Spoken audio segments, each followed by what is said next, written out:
Le film commence dans la merveilleuse ville de Paris. Et la police française, en collaboration avec Scotland Yard, suit une femme nommée Élise. Il la surveille en permanence, à l'affût de toute activité suspecte. Alors qu'elle est assise dans un café en attendant sa commande, un facteur s'approche d'elle et lui remet une lettre. Scotland Yard est en état d'alerte maximale, car cet homme ne fait pas partie de sa routine habituelle. Il l'intercepte dès qu'il quitte le café. De son côté, la lettre provient d'un ancien amant, Alexander Pierce, avec des instructions précises: prendre un train pour Venise, trouver un homme qui lui ressemble et convaincre les autorités que cet homme est Alexander Pierce.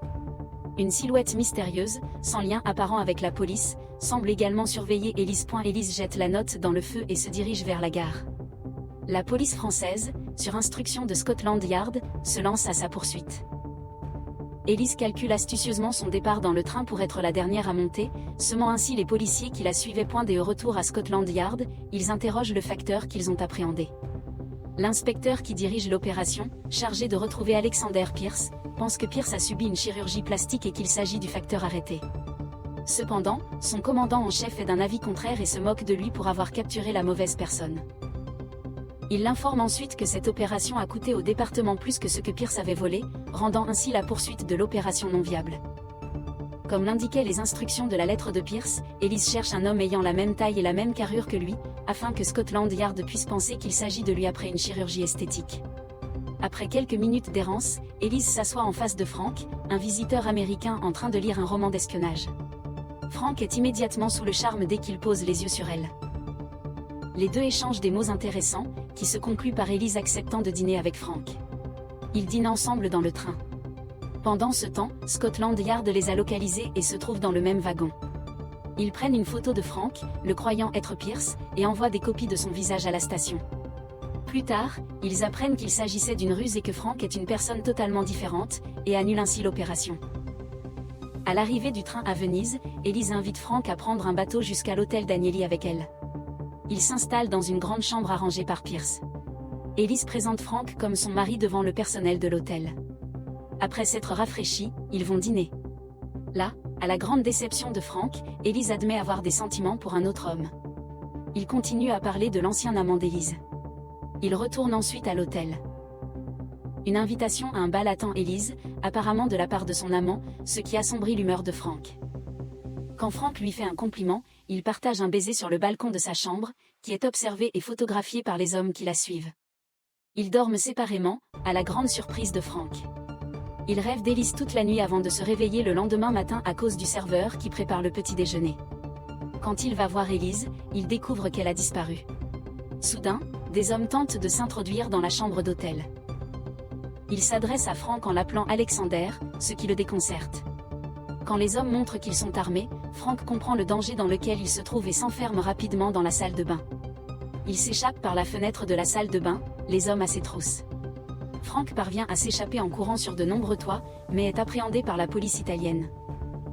Frank dit qu'il n'a aucune idée de la raison pour laquelle ces individus le poursuivent et pense qu'il est confondu avec un homme qu'Élise aime. Au départ, les policiers italiens pensent qu'il ne fait que mentir pour s'en sortir, en plus d'avoir agressé un agent de police. Ils l'emprisonnent. Cependant, le policier italien sort Frank de prison et l'informe que son récit est vrai, et que les hommes qui le poursuivaient sont des Biélorusses qui ont mis sa tête à prix en le prenant pour quelqu'un d'autre. Le détective, en revanche, livre Frank à ces mêmes hommes afin d'empocher l'argent qu'ils lui ont promis. Frank comprend maintenant le danger dans lequel il se trouve.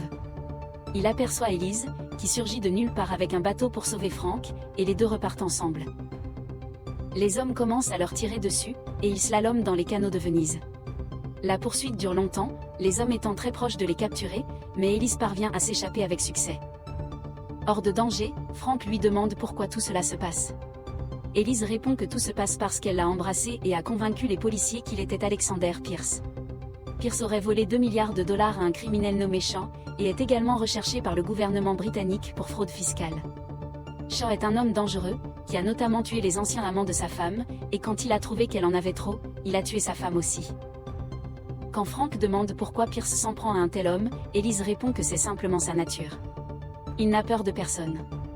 Frank, stupéfait par la révélation, insiste sur le fait qu'il ne regrette pas d'avoir embrassé Élise. Élise s'excuse de l'avoir impliqué, et parvient à faire descendre Frank du bateau. Frank lui déclare son amour, à quoi Élise répond qu'ils auraient peut-être pu être ensemble dans un autre monde. Elle s'éloigne en bateau sous le regard de Frank. Après avoir quitté Frank, Elise se rend dans une installation gouvernementale. Elle se révèle être une espionne britannique et retrouve Ashson, un collègue agent britannique qui faisait partie de ceux qui la suivaient à Paris. Elise était censée travailler en couverture contre Pierce, mais elle est tombée amoureuse de lui et avait disparu jusqu'à présent. Elle informe Ashson qu'elle est prête à l'aider à trouver Pierce, car elle ne veut plus que quiconque soit blessé. Cependant, Ashson la voit venir, sachant qu'elle fait cela parce qu'elle tombe amoureuse du professeur de mathématiques américain, Frank. Elise porte un micro à un bal auquel Pierce l'a invité. Le même mystérieux gentleman de Paris lui remet une lettre.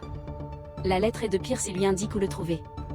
Alors qu'Elise est sur le point de partir pour trouver la personne qui lui a remis la lettre, car il pourrait s'agir de Pierce, Frank apparaît et l'arrête. Son amour la conduit jusqu'ici et il ne la laissera pas partir. Il se lève et danse. Elise, même si elle apprécie Frank, lui fait savoir qu'il n'est qu'un pion dans toute cette opération.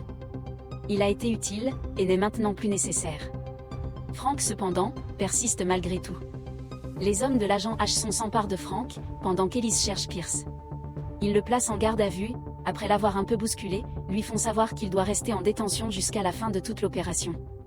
Plus tard, Elise se rend à l'adresse indiquée par la lettre, en bateau. Ashson la suit de près. Elle arrête le bateau et entre dans un bâtiment. Sans le savoir, elle tombe dans un piège tendu par le gangster Shaw. Via une caméra en direct, Ashson et son équipe observent Shaw s'adresser à Elise. Il lui dit qu'il tuerait quiconque lui aurait volé de l'argent. Pierce était un jeune homme si brillant selon Shaw, et quand il lui a volé, il a pris son âme. Maintenant, il ferait n'importe quoi pour la récupérer. Il déclare que si elle ne révèle pas l'emplacement du coffre contenant l'argent que Pierce lui a pris, il la tuera. Elise répond qu'elle ne sait pas où se trouve l'argent. Shaw l'agresse physiquement, mais elle ne cède pas. Ashson fait appel à son interprète, qui traduit le russe qui est parlé. L'interprète dit que Shaw et son équipe prévoient de tuer Elise si Pierce ne se manifeste pas. Même s'il a des tireurs d'élite braqués sur Shaw, l'agent Ashson refuse d'agir, croyant que Pierce viendra la sauver. Quand Shaw est sur le point de la tuer, Elise désespérée lui révèle l'emplacement du coffre. En ouvrant la porte du coffre, Shaw découvre qu'il nécessite un code. Il demande à Elise, mais elle ne connaît pas le code. Alors qu'Elise est à nouveau menacée, Frank observe la scène avec angoisse. Quand Frank réalise qu'Ashson ne sauvera pas Elise, il crochette ses menottes et s'échappe pour l'aider. Ashson est laissé frustré. Frank se fait alors courageusement passer pour Pierce. Elise le supplie d'arrêter, ou il sera tué. Frank, se faisant passer pour Pierce, dit à Shaw qu'il récupérera son argent si Elise est d'abord libérée et en sécurité. Shaw est d'abord déconcerté, car Pierce ne se comportait pas du tout comme Frank. Cependant, il demande à Frank d'ouvrir le coffre, ce qui prouvera qu'il est bien Pierce. S'il échoue, Elise sera tuée.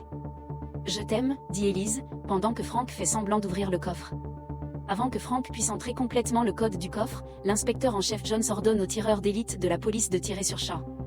Les tireurs d'élite ouvrent immédiatement le feu sur Shaw et ses hommes, et Frank et Elise s'en sortent sans blessure. L'agent Ashson n'arrive pas à croire que Pierce n'ait pas sauvé Elise, alors que les policiers évaluent la scène. Jones est furieux contre lui pour l'avoir mise en danger, et informe ensuite Elise que sa suspension est levée et que son emploi est immédiatement résilié. Ashson reçoit un appel indiquant que Pierce a été appréhendé.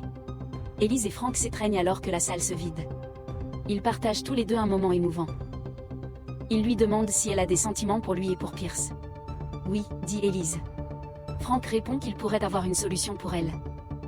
Dans un retournement de situation assez inattendu, et à la grande stupéfaction d'Elise, Frank prouve qu'il est le véritable Alexander Pierce en entrant le bon code pour le coffre. Pierce avait subi une chirurgie plastique pour commencer une nouvelle vie. Pendant ce temps, l'homme soupçonné d'être Pierce dit aux autorités qu'il a été payé pour se faire passer pour lui, mais qu'il n'est en réalité qu'un touriste. Il recevait des messages d'une personne inconnue qui lui envoyait de l'argent pour accomplir ses tâches. Ashson est laissé bouche bée. Il retourne au coffre où, après l'avoir ouvert en le faisant sauter, il découvre un chèque de banque de 744 millions de livres sterling, le montant que Pierce devait au gouvernement britannique en arriérés d'impôts. Maintenant qu'il a été restitué, Jones ordonne à Ashson de mettre fin à l'opération. Ashson argue que Pierce était toujours recherché par plusieurs pays. Jones répond que puisque la personne à qui il avait volé, Shaw, était morte, il n'y avait aucune raison de continuer à le poursuivre. Elise et Frank montent à bord d'un bateau avec l'argent et se retrouvent enfin réunis. Ils s'éloignent sur les canaux au loin, prêts pour une vie ensemble.